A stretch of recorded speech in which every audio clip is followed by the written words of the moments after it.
Bismillahirrahmanirrahim. Assalamualaikum warahmatullahi wabarakatuh. Innal hamdalillah nahmaduhu wa nusalli wa nusallimu ala rasulillahil karim. Asyhadu an la ilaha illallah wa asyhadu anna Muhammadan abduhu wa rasuluh. Allahumma shalli ala sayyidina Muhammad wa ala ali sayyidina Muhammad.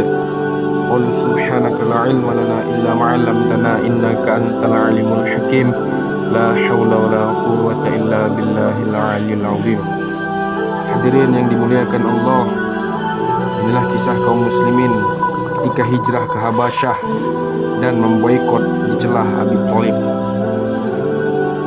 Ketika penyiksaan orang-orang kafir, hadirin yang mulia, terhadap kaum muslimin, dan Nabi sallallahu alaihi wasallam tidak berkurang, bahkan semakin bertambah. Rasulullah sallallahu alaihi wasallam mulai mengizinkan para sahabat radhiyallahu anhum berhijrah ke tempat lain. Banyak di antara sahabat yang berhijrah ke Habasyah, meskipun raja-raja Habasyah adalah seorang Nasrani, hadirin yang mulia, dan sampai saat itu belum memeluk Islam. Raja Habasyah terkenal dengan kelembutan hatinya dan keadilannya. Pada bulan Rajab tahun kelima kenabian, diberangkatkan jamaah pertama ke Habasyah sebanyak 11 atau 12 orang laki-laki dan 4 atau 5 orang wanita.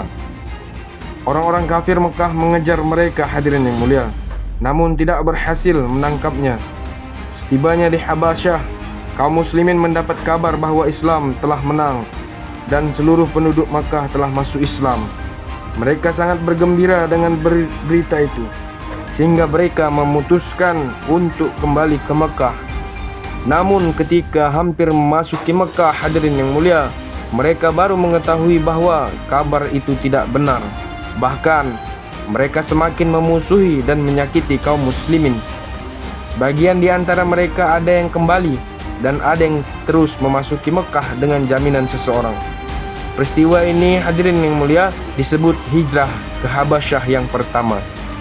Setelah peristiwa itu, ada serombongan sahabat yang lebih banyak jumlahnya, yaitu 83 orang laki-laki dan 18 orang wanita yang berhijrah ke Habasyah. Perjalanan ini disebut hijrah ke Habasyah yang kedua. Sebagian sahabat ada yang mengikuti kedua hijrah ini dan ada yang mengikuti satu saja.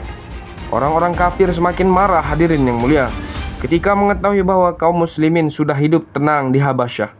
Mereka mengirim satu rombongan ke Habasyah untuk menemui Raja Najasyi sambil membawa banyak hadiah. Mereka juga membawa banyak hadiah untuk para pejabat istana serta para pendeta di sana. Tibanya di Habasyah, mula-mula mereka menjumpai para pejabat kerajaan dan para pendeta Kristen. Setelah menyuap mereka dengan hadiah, maka dengan pelindungan mereka, utusan kafirin itu dapat menjumpai Raja Najasyi. Mereka langsung bersujud di hadapan raja dan menyerahkan berbagai hadiah kepadanya. Lalu mereka mengemukakan maksud yang diperkuat oleh para pejabat kerajaan yang telah disuap itu. Mereka berkata, "Wahai raja, ada sebagian kecil kaum kami yang bodoh, yang telah meninggalkan agama nenek moyang mereka dan masuk ke dalam agama baru, yang kami pun tidak mengenalnya. Begitu juga engkau. Mereka telah datang dan tinggal di negerimu.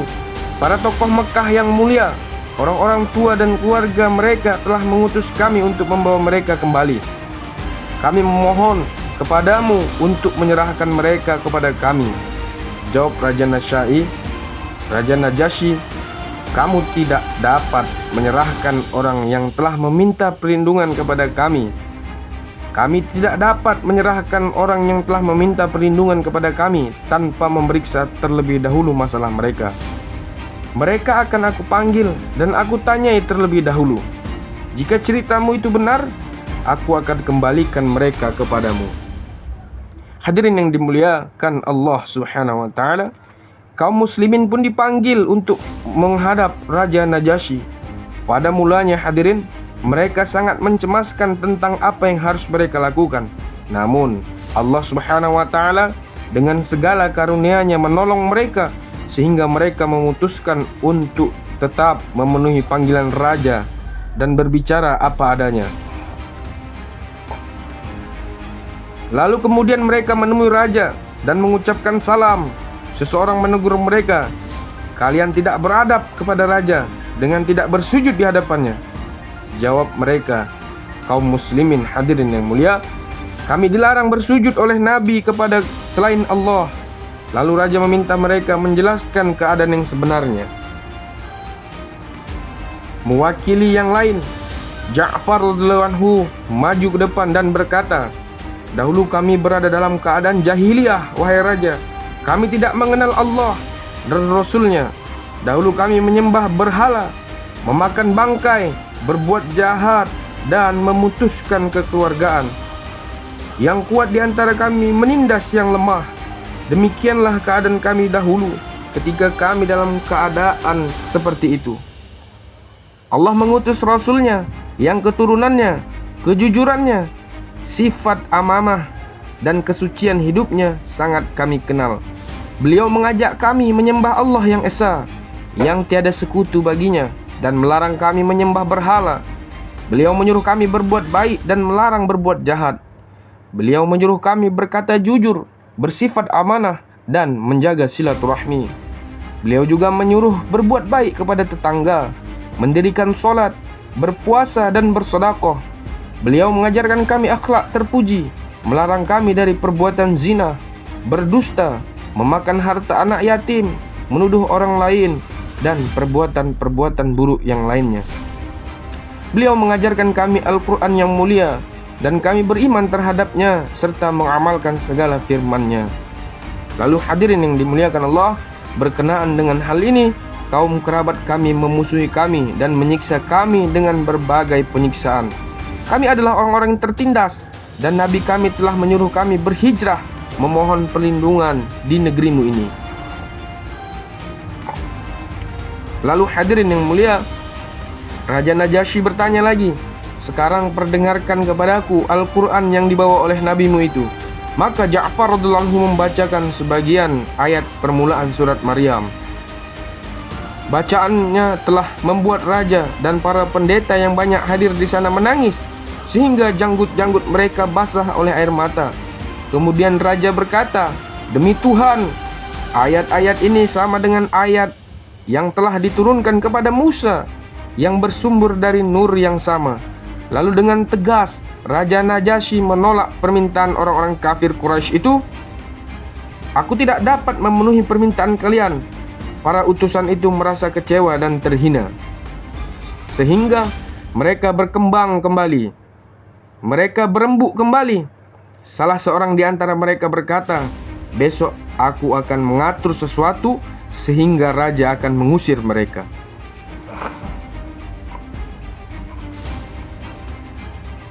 Namun teman-temannya tidak menyetujui usulannya.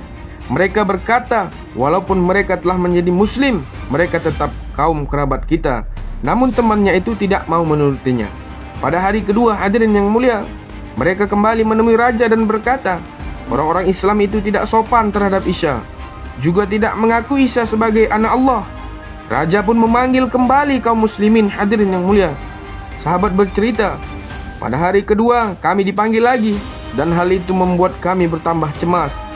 Walaupun demikian, kami tetap menghadap raja. Raja bertanya, "Bagaimanakah Isa alaihissalam menurut kalian?"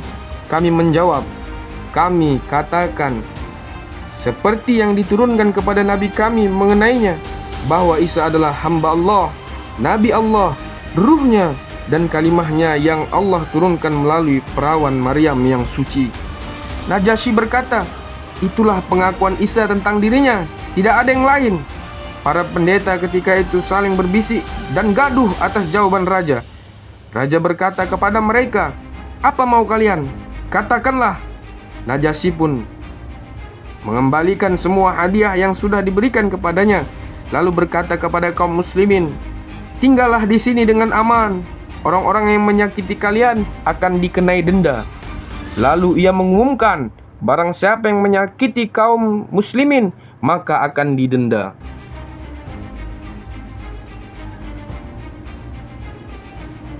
Hadirin yang dimuliakan Allah Subhanahu wa taala.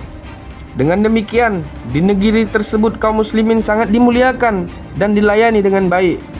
Sedangkan orang-orang musyrik kembali ke Mekah dengan hina. Orang-orang kafir Mekah pun bertambah marah bersamaan dengan itu. Umar radhiyallahu anhu memeluk Islam sehingga menambah kekesalan mereka terhadap kaum muslimin. Mereka selalu berpikir bagaimana caranya agar orang-orang tidak dapat bertemu dengan kaum muslimin dan mereka dapat menghancurkan Islam. Untuk itu, para tokoh kafir Mekah segera mengadakan perundingan besar untuk membunuh Muhammad sallallahu alaihi wasallam. Namun demikian, tidaklah mudah membunuh beliau karena Bani Hashim adalah kaum yang sangat besar jumlahnya, hadirin yang mulia. Mereka termasuk kaum yang terhormat di Mekah, walaupun sebagian besar belum memasuki agama Islam. Mereka tidak akan tinggal diam jika Nabi Muhammad SAW dibunuh. Akhirnya, di pertemuan itu diputuskan kesepakatan untuk memboikot Banu Hashim dan Banu Muthalib. Orang-orang dilarang bertemu dengan anggota Banu Hashim dan Banu Muthalib, atau sebaliknya, juga tidak boleh berjual beli, berbicara dengan mereka, bahkan tidak boleh berkunjung ke rumah-rumah mereka. Dan mereka dilarang datang ke rumah orang-orang kafir. Ketentuan ini akan terus berlaku selama mereka tidak menyerahkan Muhammad SAW untuk dibunuh. Keputusan ini tidak cukup dengan kata-kata, mereka pun membuat perjanjian tertulis pada tanggal 1 Muharram tahun ke-7 kenabian, dan kertas perjanjian itu digantungkan di Baitullah agar semua orang menghormatinya dan dapat menunaikan isi perjanjian tersebut. Akibat dari perjanjian tersebut, hadirin yang mulia, Banu Hashim dan Banu Muthalib terkepung di antara dua buah gunung yang menghimpit. Tiada seorang pun yang dapat menemui mereka, dan mereka tidak dapat menemui siapapun. Mereka tidak dapat membeli sesuatu dari orang Mekah, dan tak seorang pedagang pun dari luar yang dapat datang ke tempat mereka. Jika ada seorang dari mereka yang keluar dari daerah itu, maka ia akan disiksa. Jika ada yang menyampaikan suatu keperluan dari orang lain, mereka akan memperoleh jawaban dengan terus terang. Hanya sedikit barang yang ada pada mereka. Mereka menjalani kehidupan dengan kelaparan dan penderitaan, sehingga kaum wanita tidak tahan dan anak-anak menangis menjerit kelaparan. Bagi mereka, hadirin yang mulia, penderitaan anak-anak itu lebih menyakitkan daripada kelaparan dan penderitaan mereka. Setelah 3 tahun berlalu, hadirin, dengan kemurahan Allah Subhanahu wa taala, kedua penderitaan Banu Hashim dan keluarganya pun berakhir. 3 tahun mereka diboikot dan ditutup jalur perhubungan serta perdagangannya, dan selama itulah mereka mengalami penderitaan yang sangat berat. Meskipun hadirin yang mulia sangat berat penderitaan mereka, mereka tetap teguh berpegang pada agama yang dibawakan oleh baginda Nabi Muhammad SAW, dan bahkan terus menyebarkannya sampai hari ini tersebar agama Islam. Hadirin yang dimuliakan Allah Subhanahu wa taala, penderitaan dan kesusahan yang demikian berat telah dijalani oleh para sahabat radhiyallahu anhum. Sekarang kita hanya menyebut-nyebut nama mereka serta mengaku sebagai pengikut mereka, dan kita memahami bahwa kemajuan kita dibandingkan dengan keunggulan para sahabat radhiyallahu anhum adalah seperti mimpi, hadirin. Yang jelas, kita perlu merenung bagaimana para sahabat radhiyallahu anhum dapat berkorban sebegitu tinggi demi agama ini. Sedangkan kita, apakah yang telah kita lakukan demi agama dan kemajuan Islam?